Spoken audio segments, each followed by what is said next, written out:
3 दिनों के लिए जो रजो धर्म होता है, 3 दिनों तक कहीं भी किसी देव कार्य को नहीं करना चाहिए, तीर्थों में नहीं जाना चाहिए, मंत्र आदि का जप नहीं करना चाहिए, रसोई आदि में प्रवेश नहीं करना चाहिए। लेकिन आज के समय में कोई इन बातों को मानते नहीं और इस व्यासपीठ से बैठ करके बहुत से ऐसे मूर्ख वक्ता हैं जो इन चीजों को बढ़ावा भी देते हैं। एक समय पर देवराज इंद्र की अवज्ञा को देख करके बृहस्पति जी आए और देवराज इंद्र खड़े नहीं हुए सिंहासन से, इनका त्याग करके बृहस्पति जी चले गए। तब दैत्यों ने स्वर्ग के ऊपर अपना आधिपत्य कर लिया। देवता लोग स्वर्ग से बाहर कर दिए गए, रोते हुए ब्रह्मा जी की शरण में गए।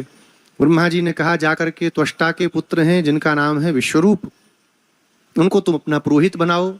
विश्वरूप जी को पुरोहित बनाया और पुरोहित बनने के बाद उन्होंने नारायण कवच नाम का, नारायण वर्म नाम का एक अद्भुत उपदेश इंद्रादिक देवताओं को किया, जिससे सुरक्षित होकर के देवताओं ने समस्त दैत्यों को पराजित किया और स्वर्ग के ऊपर पुनः अपना आधिपत्य प्राप्त कर लिया।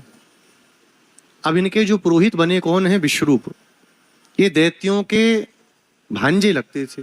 इनकी जो माँ है रचना, वो दैत्यों की बहन है। इनके 3 सिर थे। एक सिर से सोमरस पान करते थे, एक सिर से सुरापान करते थे, एक सिर से अन्न खाते थे। तो जो सोमरस इनको मिलता था देवताओं का पुरोहित होने के कारण, कभी कभी धीरे से अपने मामाओं को पिला देते थे, दैत्यों को। इंद्र को जब पता चला तो इनके 3 मस्तकों को काट दिया। ब्रह्म हत्या ने इंद्र को घेर लिया। 1 वर्ष तक उस ब्रह्म हत्या को इंद्र ने स्वीकार किया और इसके पश्चात 4 भागों में उस ब्रह्म हत्या को काट करके 4 जगहों पर प्रतिष्ठित कर दिया। पहला भाग इंद्र ने ब्रह्म हत्या का भूमि को दिया। आप सब देखते होंगे खेतों में सफेद सफेद ऊसर होती है, नमक जैसा, वो इंद्र की ब्रह्म हत्या है। और वरदान दिया कि आज के बाद कहीं भी गड्ढा होगा, कहीं भी कोई खोदेगा, अपने आप धीरे धीरे भर जाएगा। दूसरा भाग वृक्षों को दिया। वृक्षों से वरदान दिया वृक्षों के लिए कि कहीं से भी कटोगे पुनः वहां से पुनः शाखा प्रकट होने लगेंगी, फिर से तुम जुड़ जाओगे। और वो ब्रह्म हत्या किस रूप में प्राप्त हुई जानते हैं? वो गोंद के रूप में प्राप्त हुई। इसलिए गोंद का सेवन नहीं करना चाहिए। बहुत सी माताएं हैं, अभी ठंडियां जब आती हैं तो क्या बनाती हैं? गोंद का लड्डू। हाँ, सभी यहाँ करोगे मालूम है। वो गोंद का लड्डू नहीं खाना चाहिए। भगवान ने इतने मेवे बनाए हैं, उनको उसमें डालो, पर गोंद नहीं खाना चाहिए। इंद्र की ब्रह्म हत्या है। तीसरा वरदान दिया जल के लिए, नदियों के लिए, कहा सदा बहते रहोगे और स्वच्छ बने रहोगे। और वो ब्रह्म हत्या किस रूप में प्राप्त हुई? वह ब्रह्म हत्या प्राप्त हुई झाग के रूप में, फेन के रूप में। इसलिए जब नदियों में झाग हो जहां पर, वहां स्नान करना नहीं चाहिए। और चौथा भाग दिया स्त्रियों को, वरदान दिया कि सदा पुरुष आपके प्रति आसक्त रहेंगे। और वह ब्रह्म हत्या आज भी 3 दिनों के लिए जो रजो धर्म होता है उसके रूप में प्रकट होती है।